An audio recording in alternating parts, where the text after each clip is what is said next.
An balma lamɛnnikɛlaw aw salam aleikum aw tulo bɛ arajo Bamako 24 de kan na ka bɔ Mali kɔnɔ na minnu bɛ k'an lamɛn jamana fan o fan jamana kɔnɔ ni jamana kɔ kan k'aw bɛɛ lajɛlen foni k'aw koɲuman dɔn aw sɔgɔlen b'aw ka arajo Mali la Bamako 24 min bɛ n'a bɛ kunnafoni latɛmɛ aw bɛɛ lajɛlen tɔgɔ la diɲɛ ma don o don a balimakɛ n'aw denkɛ Abdulaye Kulibali fɛ k'a sɔrɔ ɲɛmaaba n'i y'a sɔrɔ bɛ tali ka jɛjɛ sari la ale bɛ ka baaraw bɛɛ lajɛlen jateminɛ k'aw foni k'aw koɲuman dɔn faso kɔnɔ ni faso kɔ kan. Dɔɛrɛ taw ma k'aw sigi ni k'aw ka kunnafoni makɔnɔ kunnafoni ni dalilu don tiɲɛ ni Ala ye siran kan kunnafoni gɛrɛgɛrɛ anw sigilen filɛ kɛnɛ kan. O de kan ka bɛ bi kunnafoni la waati ma bi ye juma ye bi juma bɛnnen bɛ nanzara san kalo fɔlɔ ye janvier kalo bi o tile 14 ye ka bɛn 2022 san ma farafin kalo min n'o ye laseli laban ye an b'a ladɔnniya k'a fɔ bi o tile 11 ye jate la san kalo 6nan don hijira san 1443 san do de bɛ kɛ Ala k'a ɲɛ ka d'an ma. Bakuruba fɔla bi kunnafoniw filɛ k'aw ladɔnniya k'a fɔ kunungo siraban kasara dɔ kɛra Segu sira la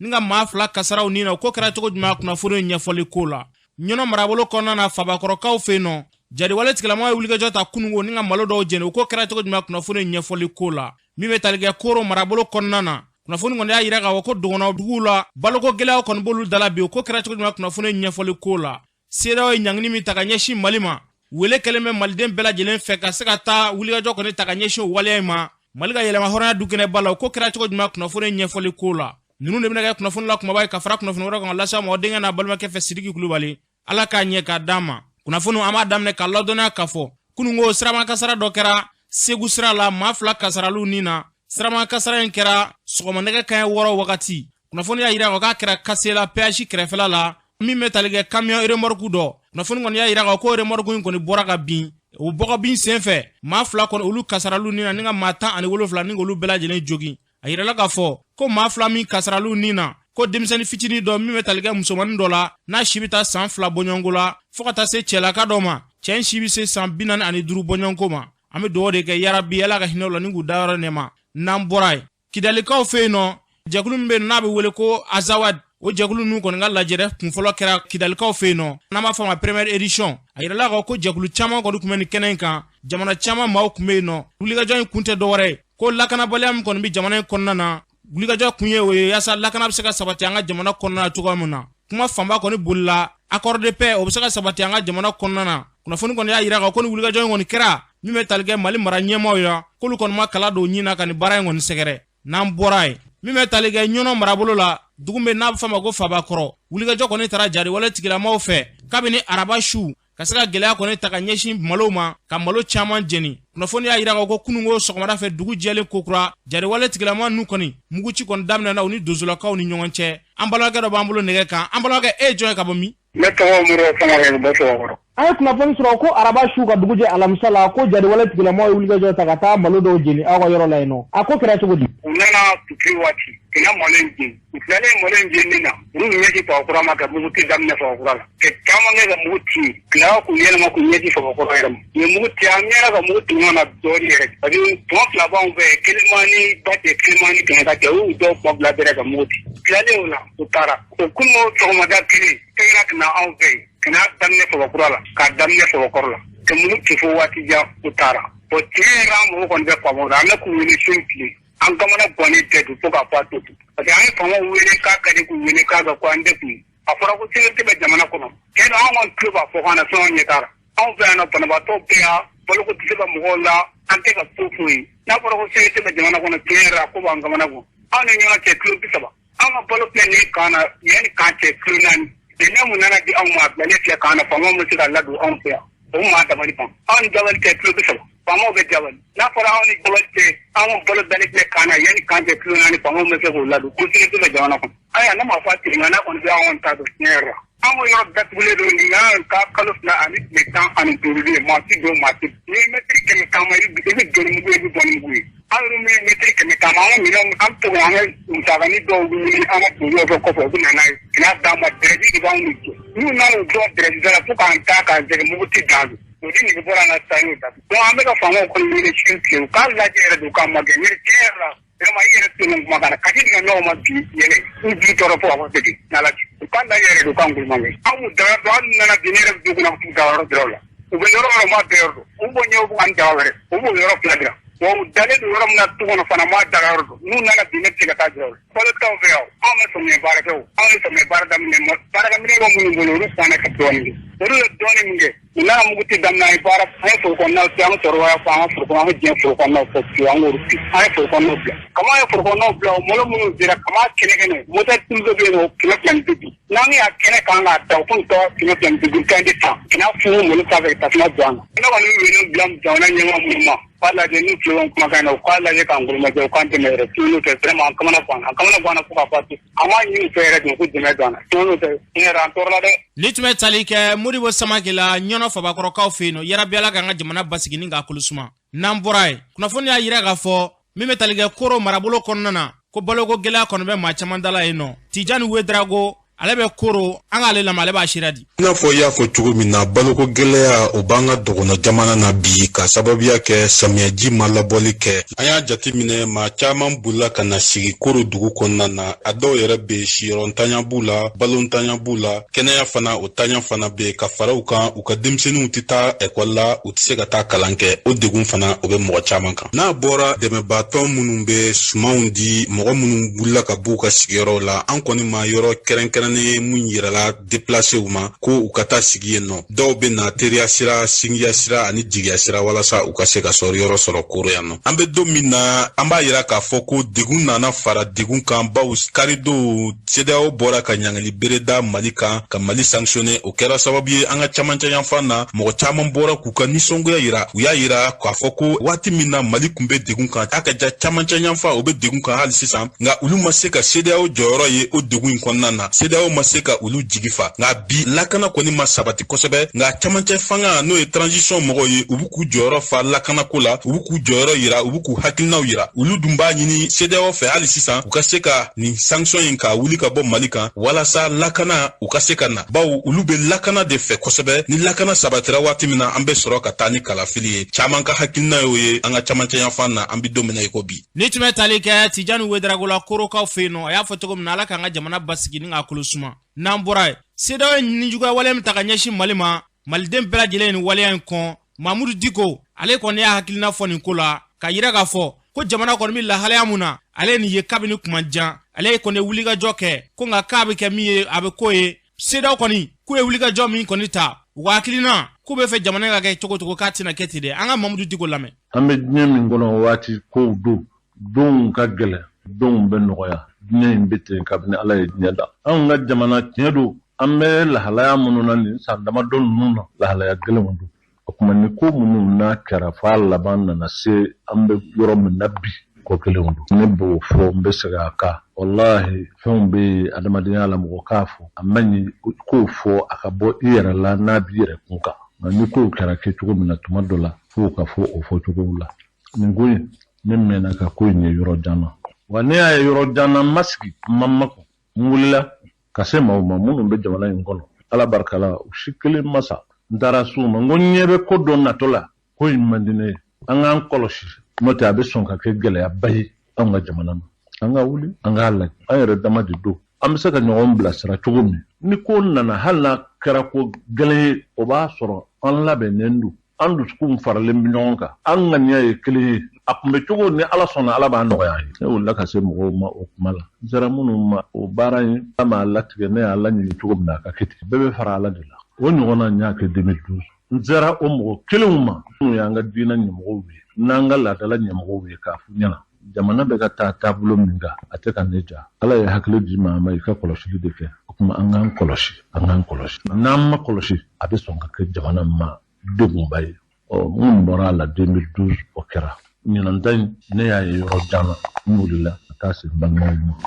an k'a lajɛ ɲɔgɔn fɛ an bɛɛ ye hakilimaw ye jamana kodɔnna wɛrɛ minnu bɛ jamana kɔnɔ an k'u wele an ka fara ɲɔgɔn kan maa o maa da bɛ kumana jamana in kɔnɔ an ni nin bɛɛ ka sigi k'a lajɛ an bɛ se ka hakiliw ni dusukunw fara ɲɔgɔn kan cogo min ni ko nana ka n'a sɔrɔ anw faralen bɛ ɲɔgɔn kan a bɛɛ lajɛlen kun bɛ cogo bɛ nɔgɔya an bolo nka ni Ala ye ko latigɛ cogo min na a bɛ kɛ ten a latigɛra Ala fɛ cogo min na a kɛra ten nka min bɛ sen na o ye min n'a filɛ nin ye ka kɛ an ka jamana la jamana in ni nin mankan nin tɔɔrɔ ani jigilatigɛ ko k'a ɲɛsin an ka jamana ma jango jamanaden minnu n'u m'a min u m'a bɔn gɛlɛya a kisɛ bilen k'a taa k'a ɲɛsin u ma tiɲɛ la jamanadenw n'a man kan nka ni ko min nana tɛ wajibi don an b'an kun don a kɔrɔ an b'a kunbɛn ni limaniya ye baara min kɛra ka ɲɛsin anw ka jamana ma o tɛ baara bɛnta ye anw ka jamana ni ayiwa lahalaya min ka kan a man kan ka kɛ tan ne ye kuma in fɔ k'an to yan ne taara Dakar réunion dɔ la ne ye n to a yɔrɔ la n ɲininkara n y'a jiriw la ka welewelema da kɛ ka ɲɛsin o jamanakuntigiw bɛɛ lajɛlen ma minnu bɛ CEDEAO la k'a jiriw la k'a fɔ k'u hakili to anw ka jamana bɛ lahalaya min na bi a ka kan ka bɛrɛ bɛrɛ de o de ka kan ka kɛ anw bɛ bi komi maa joginniw an min joginna mɔgɔ tɛ dɔ fara a ka joginni da kan nka ko dɔw bɛ yen n'u taara ka jamana in sɛgɛrɛ a faamuya ka gɛlɛn anw ka jamanadenw ma ɲɔgɔn buruja ɲɔgɔn labila o ko minnu b'an yɛrɛ dama ni ɲɔgɔn cɛ o tɛ nin ko in kunbɛn maa bɛnnenw de bɛ se ka jɔ ka nin ko in kunbɛn an yɛrɛ dama ka ɲɔgɔn buruja ka ɲɔgɔn lagosi ka ɲɔgɔn bisigi ka ko wɛrɛw miiri ni ɲɔgɔn ye min b'a to an dusukunw bɛ fara ɲɔgɔn kan n'an bɛ se ka an jɔ ka ko in kunbɛn ni hakili ka kunbɛnni ye maa o maa bɛ jamana in kɔnɔ ala ye maa minnu bila jamana kunna maa o maa bɛ jamana in kunna bi o k'u bolo bɔ bɛɛ ye o ni maa bɛɛ ka kuma o ni maa bɛɛ ka hakili di ɲɔgɔn ma wa maa o maa fana bɛ jamana in kɔnɔ ko o ko b'i kɔnɔ a to yen an bɛ yɔrɔ min na bi o ka kan ka bila kɛrɛfɛ min ka kan ka kɛ o de ye ka ɲɔgɔn minɛ ka jɔ pour que jamana in a bɛ lɔnbɔ lanba nka a kana bin wa ni ala sɔnna fana a tɛ bin wa ni ala sɔnna fana a tɛ jɛnsɛn ne bɛ min fɔ n baden maliyɛnw ye k'a fɔ an ka jamanadenw ye ne dalen b'a la ni diɲɛ bɛɛ farala ɲɔgɔn kan ka taa ka anw to sani u ka na anw bɛ yan n'u taara an bɛ yan ni ala sɔnna fana jamana in tɛ ci o kuma sanction n'a kɛra a bɛ kɛ degun bɛ se ka kɛ nka sanction tɛ jamana in wuli dɛ ni ala sɔnna a t'an wuli ayi wa a t'an danbe bɔ a la a t'an ka adamadenya bɔ an na a t'an ka hɔrɔnya bɔ an na an ka ɲɔgɔn bɛn ko dɔw jɛngɛnen don nka a ma bɔ yarabi koro jɛngɛnen don a ma bɔ ala kana bɔ ni tun bɛ tali kɛ Mamudu Diko la a y'a fɔ cogo min na ala k'an ka jamana basigi ka bɛn ni kelenya sabati an ka jamana kɔnɔ n'an bɔra ye kunnafoni di gafe min n'a fɔ ma La Sentinelle o tigi n'o bɛ tali kɛ Basiriki bɛɛ b'a fɔ ma BS ale hakilina fɔ CEDEAO ka ɲangini na an ka lamɛn an bɛ se u an ka taa an bɛ se u n'an ɲɔgɔn lamɛn c'est un pas très important c'est-à-dire que n'ale kun wulila ka ko dɔ kɛ awa de tɛ kɛ na nin tɛ fɔ ne ma comme dɔw y'a kɛ cogoya min na ka taa tenni don k'i jɔ non jamana tɛ mara ten cogoya la a tɛ mara ni dusu ye surtout n'i bɛ position fosi dɔ la comme Mali bɛ position mun na bi a tɛ mara ten cogoya la n ye kuma kelen fana fɔ n ko CEDEAO t'an jugu ye a ma bɛn dɔw ma n bɛ segin a kan CEDEAO t'an jugu ye n ye misali d'i ma bi bi in na les banques de l'UEMOA 3000 milliards o juru ye Mali la comparé à la dette des Maliens de l'intérieur. Commerçants m'ont dit le gouvernement malien là. Ça fait 34 milliards. Mais ces banques de l'UEMOA ont 3 000 milliards à jurer Mali là. Il y a plus de 10 millions de Maliens dans l'espace CEDEAO. N'a fɔra bi ala k'an kisi k'a fɔra ko CEDEAO k'u ka Mali Malien minnu bɛ ko k'u gɛn an bɛ ko Mali kɔnɔ wa. Certes fili bɛ se ka kɛ ko la. Certes bɛnbaliya bɛ ɲɔgɔn faamuyabaliya bɛ se ka kɛ ko la. Mais an kana tension kɔrɔta ka mɔgɔw manipuler k'u bila ɲɔgɔn na ka hakilinata fu di u ma ka kuma dɔ fɔ mun man ɲi. N ye misali fana ta fɛn dɔ kan. Le Patriot Act aux États-Unis lors de la guerre du Golfe, deuxième guerre du Golfe. Qu'est-ce qui s'est passé? Américains wulila k'a fɔ feu Colin Powell ala ko arme de destruction massive bɛ Irak o kɛra Irak attaqué cogo ye u ye acte dɔ ta ko Patriot Act l'acte patriotique ou l'élan patriotique n'o ta ka bɛɛ wajibiya i ka tugu kɔ ka décision ta ka mɔgɔw sanctionner mais a kɛra cogo di on s'est rendu compte qu'il y avait pas d'arme de destruction massive fausse kun tɛ yen nkalon kun don a ma kɛ maloya ye a jouera Colin Powell yɛrɛ ka carrière kan donc an ka ko lajɛ ni hakili ye certes sanction taara a tɛ bɛn a ma o mɔgɔ tɛ se ka jɛnɛ k'a fɔ ko sanction tali kama ko o bɛ bɛn i ma o mais quelle est réaction donc moi je dis il faut faire beaucoup attention an ka solution ɲini a la mun b'a calmer ne tun bɛ tali kɛ Basiriki n'u b'a fɔ ma ko BS an bɛ dugawu de kɛ ala k'an ka jamana basigi n'an bɔra ye kununko jɛkulu caman kɔni farala ɲɔgɔn kan ka wele kɔni bila jamanadenw ma basigi ka se ka nati cogo min na ka sababuya kɛ CEDEAO wulikajɔ mun kɔni ta k'a ma bɛn o ma bi a ma bɛn o ma sini min bɛ tali kɛ UNTM fo ka taa se société civile ka fara sifinnakaw ka jɛkulu min yen nɔ CNJ olu bɛɛ lajɛlen kɔni farala ɲɔgɔn kan ni ka se ka nin hakilina in sigi sen kan an ka maaw ka sira lamɛn musow fana tɛ se ka kɛ kɔfɛmɔgɔya ko la parce que musow de degunnen bɛ crise in kɔnɔ kabini san 2000 ni san 12 kɛlɛ bɛ senna Mali la an tɛ kɛlɛ bɔyɔrɔ dɔn kɛlɛ binnen don an kan donc an b'a ɲɛɲini an ka se ka bɔ o kɔnɔna na donc ni sanction nana o fara kan donc o parents pauvres bɛ kɛ musow ni denmisɛnninw de donc c'est pourquoi anw bɛ nin kɛnɛ in non seulement an bɛ kɛnɛ in partager mais cadre mun sigira an bɛ cadre kɔnɔna na pour que an bɛ jɛ ka hakili jagaba kɛ k'an b'a hakili jagabɔ ka filɛ maintenant boda bɛ se ka sɔrɔ cogo min na nin an fana ko fo an jɛra n'o ye wa an b'o sigikafɔ in accompagner ka da o kuma yɛrɛ kan an yɛrɛ ye wulikajɔ kɛ ka ɲɛsin an tɔɲɔgɔn minnu bɛ jamana kɔ kan n'o ye CNJ sifinnaka minnu bɛ jamana tɔw la ani groupe de travail dɔ bɛ yen nɔ ko groupe de travail femme paix jeune paix et sécurité o lasɔgɔlen don CEDEAO la an ye laɲini kɛ bi gafe kɔnɔ ka ɲɛsin CEDEAO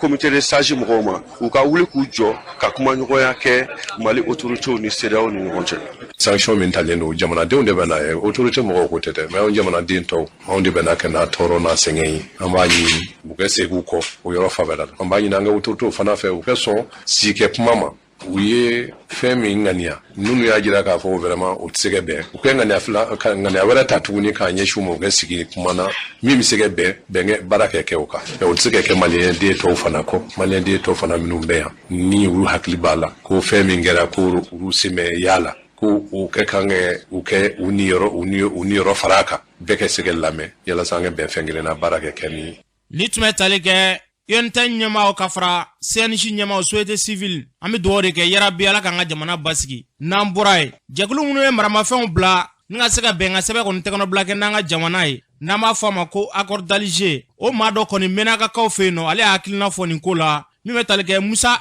Gezuma ale b'a hakilina fɔ an k'a lamɛn. Min bina Mali quand le 9 janvier dernier an bɛ fɛ ka min fɔ ne bɛ ne ka opinion de di Maliens ma problème min bɛ dur ni mɔgɔ dɔ bɛ yen populiste dɔ bɛ yen activiste dɔ bɛ yen min bɛ galon tigɛ an ka ɲɛfɛmɔgɔw ma ka kuma wɛrɛ f'u ye n bɛ fɛ k'a fɔ k'u bɛ ka galon tigɛ Maliens ma Mali a tɛ se ka bras de fer kɛ CEDEAO ma ani UEMOA ma ani communauté internationale ma an tɛ se k'o bras de fer kɛ jamana in ma quoi Mali bɛ situation min na avant que sanction yɛrɛ bɛ kɛ situation de do min bɛ dɛmɛli fɛ situation tɛ min bɛ jagoya ka do fara af kan donc voilà an bɛ fɛ k'a fɔ Maliens ma u ka u yɛrɛ kɛ réaliste u ka réfléchir ka ɲɛ Mali tɛ se ka coup in ta hali mɔgɔw bɛ Bamako ou bien u bɛ Sikaso ou bien u bɛ Segu min bɛ se ka coup in ta puisque fɛn b'u bolo u kana ba peuple ɲina les personnes vulnérables comme président de la transition yɛrɛ y'a fɔ a ka discours in na les voies de dialogue c'est-à-dire dialogue porte dayɛlɛlen don Mali ni CEDEAO cɛ ka solution dɔ sɔrɔ pour que sanction ninnu bɛ lever pour que u bɛna sanction ninnu bɔ an kan solution min bɛ o ye c'est-à-dire ka chronogramme min dira k'o lajɛ est-ce que chronogramme min bɛ se ka appliquer est-ce que a tɛ se ka appliquer ni CEDEAO ko k'u bɛ kalo 6 di transition ɲɛmɔgɔw ma pour que u bɛna élection de kɛ en 6 mois transition fana k'o lajɛ puisque ne fɛ kɔni ni les assises nationales de refondation kɛra Mali bɛɛ kan puisque an bɛ k'o de fɔ an bɛ k'o fɔ k'u kɛra sur toute l'étendue du territoire hormis Meneka ni Kidal donc ça veut dire que élection fana bɛ se ka kɛ Mali fɛn bɛɛ la hali Kidal yɛrɛ élection bɛ se ka k'a la Meneka élection bɛ se ka kɛ Meneka yɛrɛ ville la ani hameau ni village min bɛ ville yɛrɛ kɛrɛfɛ la même chose à Kidal donc c'est-à-dire an kana ko gɛlɛya an kan an k'an yɛrɛ lajɛ il faut pas k'an bɛ galon tigɛ ɲɔgɔn ma quoi an tɛ se ka tête à tête kɛ ni CEDEAO ni communauté internationale la u ka fanga ka bɔ ka tɛmɛ an ta kan an k'o lajɛ Mali ka bɔ c'est-à-dire n'an ko Maliens bɛ prononcera ANR la an bɛ ka galon de kɛ yen nɔ dɔw bɛ yen u ma assise nationale yɛrɛ mais à plus forte raison k'u ka avis ou bien u ka opinion di i y'a faamu donc bɛ fɛ ka message min di Maliens ma u kana ka se ressaisir c'est-à-dire fɛn dɔ bɛ yen mɔgɔ yɛrɛ de bɛ a yɛrɛ dɛmɛ pour que a bɛ jɔ ka n'o kɛ pour que a bɛ lafiya sinon mɔgɔ min bɛ Bamako siraw kɔnɔ bi u bɛ ka crier an bɛ transition soutenir an bɛ tan an bɛ mais problème min bɛ yen c'est-à-dire ni fonctionnaire ninnu u ye kalo 2 kɛ u ma sarali sɔrɔ Bamako tɛ wuli ou bien Mali tɛ wuli Mali bɛ wuli parce que fonctionnaire dɔ bɛ yen u bɛ location na famille caman de bɛ ka charge kɔrɔ donc n'u ma se ka subvenir u ka besoin na kalo 1 kalo 2 explosion tɛ kɛ explosion yɛrɛ de bɛ kɛ donc an kana venez manger ninnu min bɛ crier an kana écouter il faut qu'on soit responsable et qu'on revienne à la raison. Ni tun bɛ tali kɛ Musa Gezuma la jɛkulu minnu ye maramafɛn bila ka se ka bɛn ka sɛbɛn kɔni tɛgɛnɔbila kɛ Menakakaw fɛ yen nɔ o tɔnden dɔ don n'an bɔra yen kulu min b'an ka jamana kɔnɔna na UMA kunungo olu fana fara ɲɔgɔn kan ba kɔni kɛ ni ka se ka wele bila jamanadenw ma bɛɛ lajɛlen ka kɛ basigi karamɔgɔ ye jamana in an bɛɛ lajɛlen ka se k'an cɛsiri ka se ka basigi nati an ka maa dɔw ka sira lamɛn. Ni ɲɔgɔnna ko nana jamana kɔnɔ Jumai Akakanata, Kakayeta Miyoko, Kacho Jirana, Ami Usaki Dekan, near the Gui, Adam and Avena, for Manisis Wana, Kabo Seda Kobena, or Maniere, Kabo in African car, Chakamuko, or Ibar Volley, Ubi Maniera car, Komani, Sanction Flana, Sanction Simply, and Noko, Kataparanizula, Kataparanizuma. Ulu shite ka kwaji ulu munu nga do nga bolu ke ka jamana ko nyene bo ka hera o nyene ka shi jamana ma ka toro nyone ka bo jamana ka na ko kulu shite ka bo ka ta yoshi amma ko na anyi utana alai am ka tati ba ko ma yera o shite ka fenga na sa jamana do bi ka jamana sute do beka donc siza awru munu mi o klogel ala de comme amika de beka atika fego de siza amina do tiga awla ka natiga awla nga ala ka fiye o tubolo te ko tikana o komi ke asasa o de ato ijma anye aziki kamiri ambe kulubo kono comme groupement de leaders comme haut conseil islamique ambe ka barake ulu fe fere mun mbolo dare do jamana nyimo dina konda fero nyumo misaka soro chugomi ambe ka haut conseil de aka obarula haut conseil wele mununda ambi o wele o fe nga on a atteint ijma fédération des jeunes musulmans du Mali association chama de forêt de nyonga de se kame de comment de kidal akaye ne de na no sera am jore minye am feta minye anga boni bokanye ko di jie mama ngoina sikin ku yode ka fanga tondo nyina ijma tonde mi yoro almamina karamola wajulu kala militana anyina bele jirefe be ka chesirike iga ferala ni ko seko ni ga dabejira jabara yi bisika boni gerente ko chugodu ho conseil islamique ka bara mu buluda ni le planina anu de be ka ke nyugon fe amba kono kulube kulkono wichie ma amfana to kola kulube me amaka déclaration ka to kola mais nous il fait mo fe bo ni koina amaka nyinama anse mbala ambulo bala anga hakilo bala anu jera ka ke nyombe wani to wo to wele sera akera ke jima to yo akera conseil islamique to yo anga wuli ka fara nyonga ni gere anga ba samwo programme mbulu dala no sibiri anga do programme o conseil islamique bala ijima bala anga tombo bele jiri bala no e sibiri natai le 15 janvier Bamako juma misri bala seri bara wati no e 14h ame seri bara seri ka do bake ka qur'ana kala ka maka si alala abike jamara nyengo nyina abike anga dori bako bele jiri nyina anga je ka maka si alala anga déclaration mi mali dembe tola ka adresser ni ijma ka wuri kani amba ko na haglado anga blaslani do ka nyine Allah subhanahu wa ta'ala be ala ka gele ala ka wuri ka banka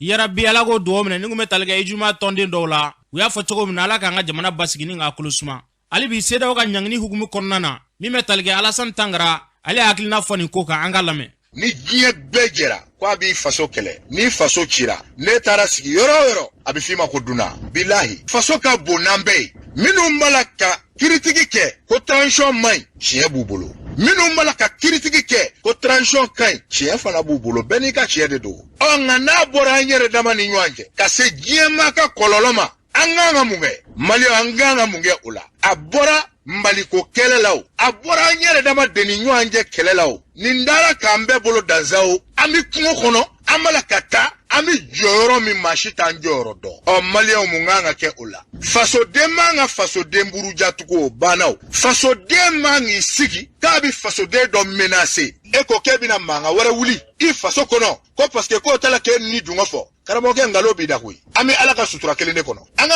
tenindigu olubi korofe olubi klevife olubi centrife olubana ka goshilike yasa jamana nga kishi che kelene kuyi monsieur le président de la transition et tout le gouvernement du Mali angoko en vasodi ambeka fara nyogonka anga ningele anga temefolo nyene karsa janye ou bien karsa goyaye o tenefe ne time vasokoi ma shikele ntati Mali e bela jele de taille c'est là ka ko banga ni gele ko ka bi don vasokono anga ala delite ko gele nga bunya anga ala delite ka man faso jafa anga ala delite ko amba to fo Malien beka bogodu nga faso gele ya atseka mine fiu fo jamana kundugu were ka so gele ma mo fo mungama hashidi akate de enveloppe mina sanction de tara malikama monsieur le président de la transition ika sara ajigi kana na ya hal 10 millions billahi ala ay bada bi sacrifier nyon feo savement bi sacrifier dugumama bi sacrifier o sacrifier de bi seka ku Malien na asibina bi tleko de fie ngone ki juguye bisura ka ki juguye nga solution min bebi asimi ko malien be lajɛ ni patriotisme 100% 1000%. Adam ni yɛrɛ la fɔlɔ. An b'an faso préféré ni CEDEAO ye dɛ. Monsieur le président de la transition, ministre minnu bɛ yen n'olu ye jamana ministre ye, hali n'a man d'u ye u obligé u k'u sara u k'a jigi ka na 200 à 250 000 la. Sara bɛ aw ye o, n ko fantandenw de ka nafolo bɛ kɛ k'aw sara. Jɔnni m'aw sara? Burusi kɔnɔma farabugu min datugulen don olu ka denmisɛnninw de ka nafolo b'aw sara. Ɔ ni sara t'olu ye kun, olu bɛ degun kɔnɔ wa ni sanction in dun filɛ, a dimi n'a tɔɔrɔ n'a ɲani a n'a kɔngɔ a n'a a furasanbaliya a bɛ se burusi kɔnɔma de ma. CNT 1,500,000 a ka jigi. Ni tun bɛ tali kɛ Alassane Tangara la a y'a fɔ cogo min na Ala k'an ka jamana basigi ni k'a kolo suma. N'an bɔra yen, kulu min bɛ yen n'a bɛ fɔ ma Yɛrɛwolo début sur le rempart olu kɔni ye wele bila jamanaden bɛɛ lajɛlen ma. Bɛɛ lajɛlen kɔni ka bɔ bi juma seliw kɔfɛ dɔw yɛrɛ y'a jira k'a fɔ k'u bɛ taa jumaw seli yen nɔ ka se ka wulikajɔ kɔni kɛ CEDEAO ɲangini min ta wulikajɔ kɔni ka kɛ an ka se ka bɔ nin waleya in kɔnɔna na. Min bɛ tali kɛ Adama Jara Ben de Cerveau n'ale ye CNT tɔnden dɔ ye ale b'a hakilina fɔ an ka lamɛn. An ka mɛnta patriote bɛ yan ka se ka kunnafoni di an b'u fo. C'est le moment an k'an tigɛ di ɲɔgɔn ma maliyɛnw o wagati de ye nin ye. Tiɲɛ don furugu dɔw bɛ an yɛrɛ damaw ni ɲɔgɔn cɛ. Aw bɛɛ b'a dɔn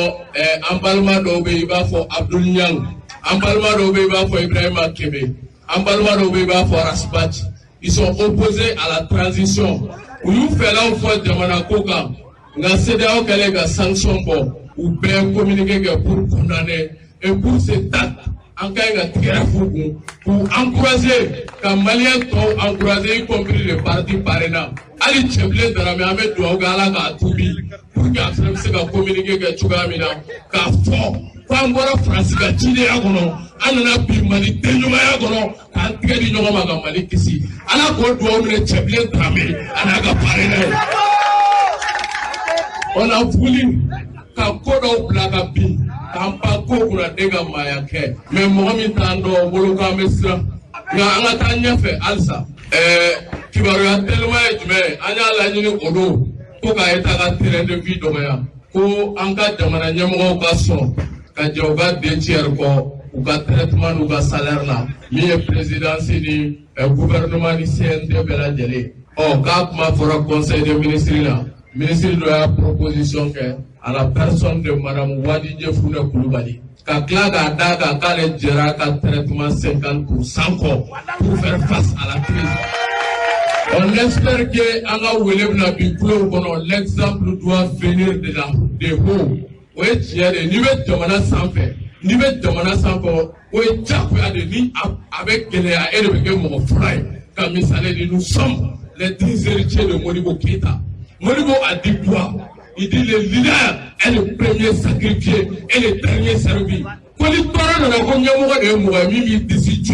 Bali de Jamanaton Lafia. Quand il Lafia n'a de Mour Lavay, ni Jamanaton Beidamo avec un Mour Lavay à Sorguidamo. C'est ça le leader. Et c'est ce que Thomas Sangara a montré comme exemple. Critique me Bourgina Thomas Sangara ko a un Fipalanta, un Vandelo Mene, un Klimoufa. Ka bɛɛ bɔ ka tati kɔnɔ k'u bila mɔbili surumani kɔnɔ ko ka jamana servi jamanaden bɛɛ tomasi Assimi a donné le ton an b'a ɲini jamana ɲɛmɔgɔ tɔw fɛ u ka tɔn di pour que jamanadenw tɔ bɛ dan na ka taa fɛ sira ka jan aujourd'hui c'est une étape wɛrɛw bɛ na on les avait invités comme Nicolas Maduro à être en première ligne u ka mobiliser an n'u ka ɲɔgɔn sɔrɔ vendredi place de l'indépendance la. L'État a répondu favorablement. Le vendredi 14 janvier 2022, le ministre de la Solidarité, Imam Oumarou Diarra, il va diriger la prière à la place de l'indépendance le vendredi. Et la déclaration finale sera lue par le premier ministre intelligent, une Sofone Sogal Kogalamaïga. Fere Mimi Angat Tamana Bologa Ankogoda Gréala. Place de l'indépendance, Sogal Bina, pour le plan de riposte de l'État malien contre la sanction de la CEDEAO. Ni tun bɛ tali kɛ Adama Jara Ben de Cerveau la wele kun tɛ dɔwɛrɛ bɛɛ lajɛlen ka se ka bɔ bi juma seliw kɔfɛ ka taa ni wulikajɔ in kɛ Ala k'an ka jamana basigi ni k'a kolo suma. Hali bi CEDEAO ka ɲangini hukumu kɔnɔna na malidenw ka yeta ye jumɛn ye an ka maliden dɔw lamɛn. CEDEAO n'a y'u diya n'u tɛna dugukolo meleke ka taa n'u ye an ka baarakɛminɛnw bɛ an bɛ se ka baara kɛ an b'an ta sɔrɔ. Sisan a sera bɛɛ ka dusu ta bɛɛ ka baara kɛ i yɛrɛ pour que an ka kɛ fɛn ye n'u ye falancɛ datugu an fana an ka falancɛ datugu a banna. Sanction ko kuma ninnu an yɛrɛ b'a dɔn a laban ye nin ye quoi mais il est temps sisan nɔ maliyɛnw an kana segin kɔ bilen bon u yɛrɛ b'a dɔn an tɛ segin kɔ anw dalen don an ka fama ninnu na quoi. CEDEAO ko de bɛ ka anw yɛrɛ bila retard la sinon diɲɛ fɛn bɛɛ bɛ bɔ anw fɛ yan nɔ mais ni ko ma kɛ ko tɛ dɔn quoi. Ni sanction u ka nin maintenir CEDEAO bɛ tila ka boli an nɔfɛ a kan ka segin ni CEDEAO ma kɛcogo ye il va perdre tous ces pays là parce que an mana yɛrɛ ta n'an y'a nɛnɛ san k'a ka di tɔw bɛɛ bɛ tugu anw fɛnɛ kɔ autorités ka bila u kunna u kana siran u bɛ taale cogo min na u k'u ta ten u k'u bolo di ɲɔgɔn ma. Gouvernement ye kuma min fɔ tiɲɛ yɛrɛ la o tɛ jamana jɔ kuma yɛrɛ u ka bɛɛ lajɛlen wele an ka jɛ ka kɛ kelen ye ko in ka sigi a tigi ma. Communiqué kɛcogo ɲɛna parce que ni nin ko sugu kɛra gouvernement bɛ se ka mun kɛ o ye ka population rassurer de mais o kɔrɔ t'a ye u ka taa bras de fer la hali bi tɛ mɔgɔ si tɛ se Mali tɛ yɔrɔ wɛrɛ tɛ mɔgɔ si tɛ se ka balo i kelen na solution mun bɛ yen proposition ne yɛrɛ hakili la dɛ o mun ye o kɔni ye vraiment u ka ballon jigin à terre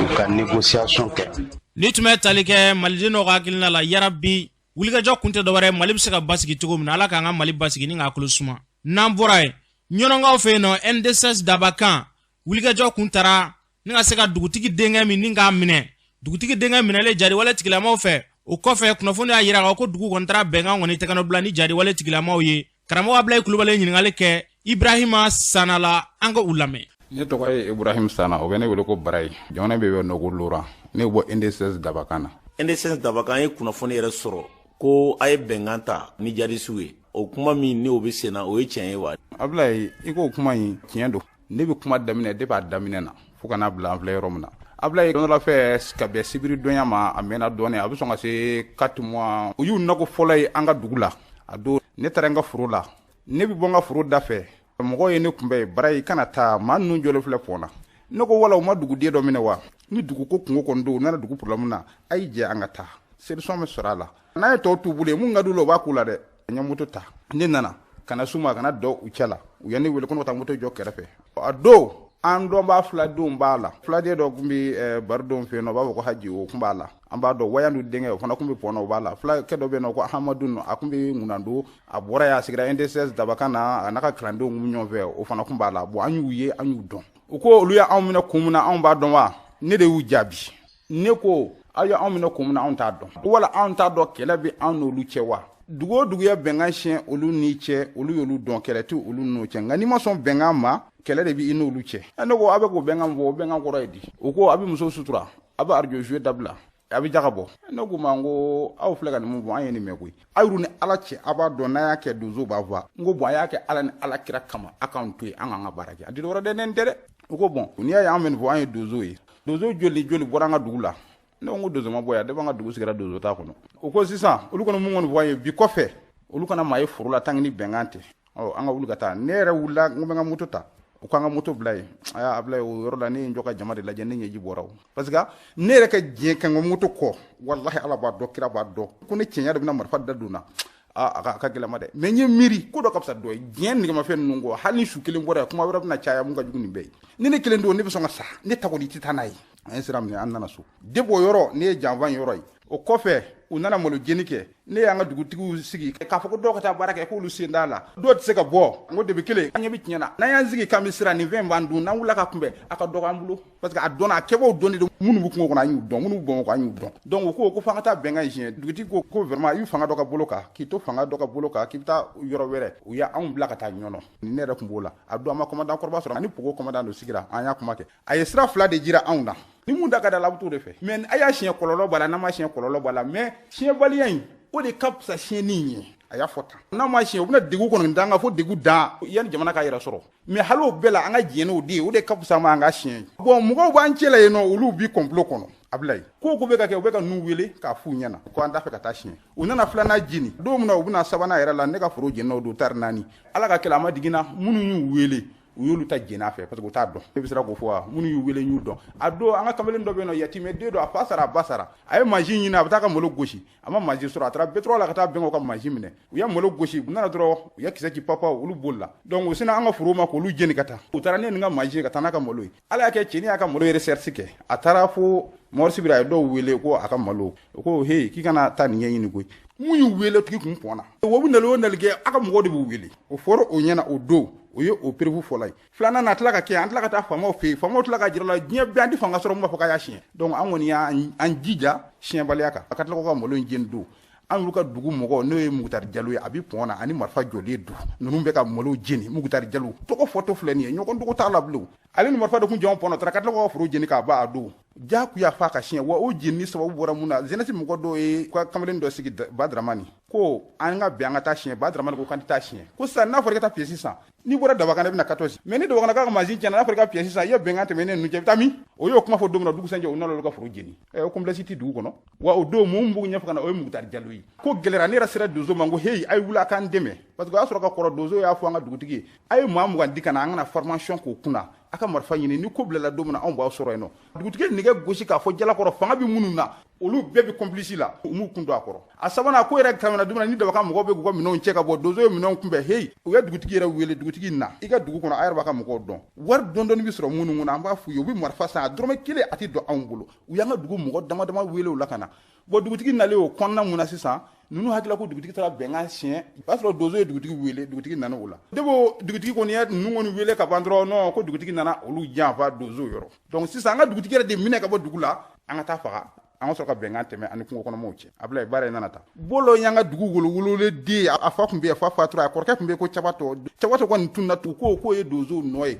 ko jadisi tɛ Cabatɔ ka jadisi ne y'a fɔ Hayidara fɛ yen bɛɛ jɔlen ɲɛna kɛnɛ kan ko jadisi don Mori e bɛnkɛ mun filɛ nin ye n'o ye bɔli ye kan de b'a bolo kungo kɔnɔna in na ye fɛn fɛn bɛ ka kɛ Dabakan kɔnɔ ale nana i jɔ ale de ye premier conseiller Dabakan ni Musa Wɛrɛ cɛ ale de ka kan de kun dagan bɛ bugu turulen don bɛɛ y'a dɔn Dabakanakaw y'a dɔn Kadasukaw y'a dɔn Bedesikaw y'a dɔn Indasukaw y'a dɔn n bɛ ka kuma fɔ nkalon t'a la hakkan ma si se ka yɛlɛma Tomi de don ale ka kan de bɛ yen nɔ donc u ye ninnu de minɛ ka taa juru la u ni Dirisa Kunbarɛ u k'u fa bon i k'a dɔn anw da in kɔnɔdimi tɛ koyi ɲɛdimi don minnu b'a kɛ billahi talahi Dabakan bɛɛ cɛ kelen tɛ k'i sɔrɔ k'i ta kɛ b'o dɔn an y'u dɔn fo k'u dɔn kari minnu bɛ Bamakɔ yan an y'u dɔn ko Hayidara y'an wele a réunion na an sigilen a bɛɛ bɛ yen o nana fɔ ko donso ye wari bɔ ne kunna donso y'a kɛ tan donso ka wuli ka bɔ yen ko non an ma kuma yɛrɛ ni donso tɛ ɲɔnɔn tɛ Ablaye n b'o f'i ɲɛna bi billahi talahi ni donso tɛ ɲɔnɔn tɛ a daminɛ waati an kun tɛ ko dɔn parce que donso taara an fɛ yen nɔ u y'a fɔ an ɲɛna ko mɔgɔ b'aw fɛ yen ko bi mugu ci wallahi a don Ablaye ne tun b'a kuma fila tiɲɛ parce que an tɛ ko kɔnɔ n t'a si dɔn k'a dɔn ka tila k'i tugu tiɲɛtigi n'i ma ko dɔn i bɛ fili i bɛ ko caman kɛ mais n'i nana ko dɔn i bɛ tugu tiɲɛ de kɔ i tɛ maa ko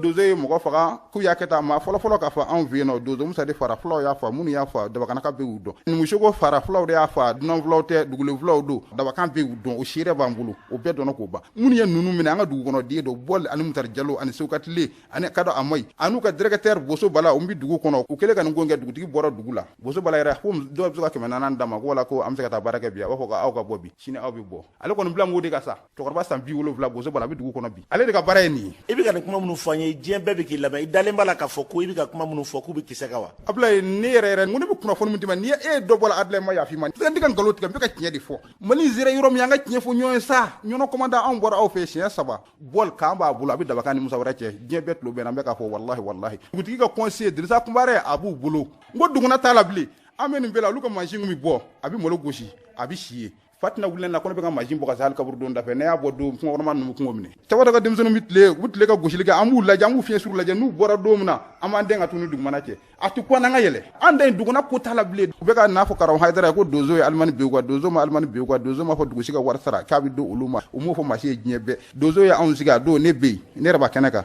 dugutigi bɛ yen u taara ni Dirisa Kunbarɛ mun ye u bɛ yen Yusu Kulubali bɛ yen Alu Kanbo bɛ yen Bayisa bɛ yen Bayini bɛ yen u ko Dabakanakaw anw mɔgɔ t'a ka dɔrɔn mɛnna mais anw tɛ se ka taa di a bɛ jɔ de depuis anw sigira anw donso aw ka dɔrɔmɛ 5 ba anw kunna wa anw ma dɔwɛrɛ ɲini a fɛ dɛ a ye baarakɛminɛ de san an ka taa baara kɛ wallahi n de fɔra Dabakanakaw ye wa a yɛrɛ dama bɛ ɲɔgɔn dɔn u y'a lajɛ o de ka gɛlɛ nka an ka fara kungo kɔnɔ mɔɔw kan o de ka fisa an faralen donsow ka ye ala mɔgɔ min malo jeni a bɛ mɔgɔ kandi kɛ a bɛ bingani kɛ Ablaye ne ye faralaw kan e yɛrɛ tɔgɔ ye di dɛ a tɛ se ka fɔ ninnu ma jadisi fiyewu a bɛ fɔ ninnu ma ko tɔɲɔnikɛlaw bɛɛ y'u dɔn an ta filɛ nin ye kunnafoniw na a yirala k'a fɔ ko aw ka mara kɔnɔ gɛlɛya min bɛ aw ka mara bɛɛ bi ko cɛ tɛ muso tɛ dozo daga min bɛ bétro la kɛrɛnkɛrɛnnenya n'o dozo ɲɛma ye Sinɛ ye ko Sinɛ de ye gɛlɛya ta ka ɲɛsin Dabakan ni a lamini ma e bɛ jaabi jumɛn d'o la n ko ni Sinɛ ninnu tɛ n ko sisan b'a sɔrɔ ɲɔnɔ de tɛ yen walahi minnu b'a fɔ k'u bɛ ko ta ka ci dozo ma a y'a lajɛ a bɛɛ ye maa ninnu dɔ ye a bɛɛ ye olu de parce que e farala juguw ka kɛlɛ kɛ ninnu ko jugu dun don maa farala juguw ka kɛlɛ kɛ e tɛ to yan i bɛ taa far'u ka ye de o donc e dun mago b'i sigiyɔrɔ la donc e bɛna nin ko dɔ de ye mun b'olu lagosi ɲɔnɔ bi ye dozo bila dozo ka kan yɔrɔ dɔnnen don an ye ɲɔgɔn dɔn an bɛ tɛmɛ olu la an bɛ taa an ka ciw ɲɛnabɔ an bɛ don ka na i bɛ taa bɛnkan tɛmɛ i ni kungo kɔnɔ maa cɛ malo jenina moto jenina mɔgɔ fagala i bɛ taa bɛnkan tɛmɛ i n'o cɛ ko karisa ne yɛrɛ de jɛna ne yɛrɛ ka tɔɲɔni ye an ka jɛ ka kɛ ɲɔgɔn fɛ o de tɛ yan bon Sinɛ ninnu de y'o bali bon mun b'o la o ko tɛ se ka jɔ o ye dɛ wallahi ni dozo tɛ wallahi tallahi ɲɔnɔ bɛɛ y'a faamu sisan k'a fɔ ko tiɲɛ yɛrɛ la ni dozo ko in tɛ tiɲɛna an mago kun sara ɲɔnɔ bɛɛ y'o faamu sisan ni tun bɛ tali kɛ Ibrahima Sanala NDSS Dabakan na kunnafoni y'a jira k'a fɔ kunungo ko maa min ni dugutigi denkɛ kun minɛna ɲɔgɔn fɛ ni dugutigi denkɛ sera ka porokoto ka maa min to u bolo yen nɔ ko kunungo alamisa ko jariwale tigilamaw nana ka n'o bila dugu kɔnɔna na an bɛ dugawu de kɛ yarabi Ala k'an ka jamana basigi ni k'a kolosuma n'an bɔra an bɛ taa jamana kɔkan na Mohamed Samake mun b'e bolo Karamɔgɔ Sidiki y'a fɔ cogo min na an bɛ taa Chine jamana kɔnɔna na an b'a ladɔnniya k'a fɔ Chine jamana bɔra ka laseli kɛ dɔ France kɔnɔna la k'a yira k'a fɔ ko ka kɛ ni gɛlɛyaw kɔni ye ɲinɛsan in kɔnɔna la ko olu bɛna wulikajɔ kɛ min ye Chine cakɛla n'o ye fonctionnaire ye ko ka se ka dɔɔni bɔ a bɛɛ lajɛlen ka sara la walasa Chine na économie n'o y'a sɔrɔ siraw ye dɔ bɛ se ka fara o kan cogo min na n'an bɔra an bɛ taa Faransikan fɛ an b'a dɔn k'a fɔ bana min tun bɛ fɔlɔ n'a tun bolo ko grippe aviaire ni ale tun bɛ Faransi jamana kan kosɛbɛ ko a kun bɛ ka bɔ tuguni dɛ ko sɛgɛsɛgɛliw y'a yira k'a fɔ yɔrɔ 100 ani yɔrɔ 50 fɔ cogo wɛrɛ la n'o ye sɛmara yɔrɔ 150 ɲɔgɔnna ye ko a yɛrɛ olu yɔrɔ bɛɛ lajɛlen Faransi kɔnɔna la Faransi marabolo min n'a ma ko Hollande halisa Faransi kɔnɔna la an b'a dɔn k'a fɔ kunu alamisa don wulikajɔ fɛn min nisɔngoya taamabaw kɔni tun bɛ sen na o taamakɛba tun tɛ dɔwɛrɛ dɛ fɛn min ye lakɔli karamɔgɔ ni lakɔlidenw olu tun bɛ wulikajɔ la Faransi kɔnɔna la k'a ɲini Faransi jamana ɲɛmɔgɔw fɛ u ka wulikajɔ bɛɛ lajɛlen kɛ coronavirus bana ale bɛ se ka kunbɛn cogo min na halisa walasa k'a furakɛ kosɛbɛ ko bawo k'olu jɔrɔlen don ko dɔ bɛ ka fara a ko kan olu jɔrɔlen don tuguni kalanso kana datugu n'an bɔra yen an bɛ taa États-Unis an b'a dɔn k'a fɔ États-Unis jamanakuntigi Joe Biden a hakilila dɔ tun b'ale la ka ɲɛsin coronavirus bana ma n'o ye ka a vaccination o kɛ wajibi ye bɛɛ lajɛlen kan ko nka min ye u ka sariyaso ɲɛmaaba dɔ n'o ye Cour suprême ye olu kɔni bɔra ka sira kɔni da ni hakilila in ye n'o ni sariya ye ko a kana se ka taa fiyewu walasa a ka kɛ wajibi ye bɛɛ lajɛlen kan n'an bɔra an bɛna Sudankaw fɛ an b'a dɔn k'a fɔ min ye wulikajɔ o tun bɛ sen na ni Sudankaw fɛ kunu a kɛra sababu ye maa 2 ɲɔgɔn na fo ka taa se polisi kelen ma ani civil 2 ko olu fana bɔnɛ o nin na Karamɔgɔ Sidiki an ye min sɔrɔ ko fana o la kumaba dɔ tuguni ye Mohamed Samake yarabi Ala k'an ka jamana basigi ni k'a kolosuma CEDEAO ka gɛrɛndɛ min bɛ Mali da la a bɛ se ka wuli ka bɔ yen nɔ sira o sira fɛ Ala k'o sira nati yaasa Mali bɛ se ka bɔ ni kɔlɔlɔ in kɔnɔna na